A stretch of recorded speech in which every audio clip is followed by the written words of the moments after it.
খানজাহান আলী 1863 হিজরি 26শে জিলহজ বুধবার অর্থাৎ 1459 সালের 23 অক্টোবর মৃত্যুবরণ করেন। খানজিলি দিঘির উত্তর পারে তার সমাধিসৌধ নির্মাণ করা হয়েছে। খানজাহান আলীর সমাধিসৌধটি বর্গাকৃতি।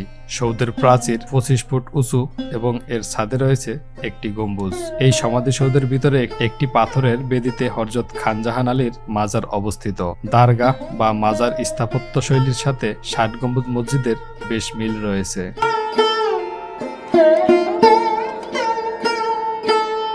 প্রতি বছরই বাংলা বর্ষপঞ্জি 25 অগ্রহায়ণ খানজাহান আলী মাজার প্রাঙ্গণে বার্ষিক ওরস মোবারক অনুষ্ঠিত হয়, আর চৈত্রের মাসে এই পূর্ণিমায় এখানে মেলা অনুষ্ঠিত হয়। খানজাহান আলী মাজার দেখতে ওরস এবং মেলায় সারা দেশ থেকে হাজার হাজার ভক্ত মাজারে এসে সমাবেত হন।